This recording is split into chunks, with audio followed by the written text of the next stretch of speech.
in the midst of this crisis, in the midst of so many troubles, hindi nagbabago ang pangako ng Diyos na binigay niya na sa atin noon pa man nagsisimula pumasok ang January.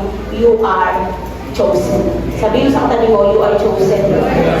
Pinili ka ng Diyos for such a time as this. Sa panahon na krisis ang mundo, pinili ka ng Diyos sa padaanan ng pabor. Bakit? Para ma-distinguish kung sino ang bayan ng Diyos. Tayuan mo ang pagiging bayan ng Diyos. Tayuan mo ang pagiging anak ng Diyos.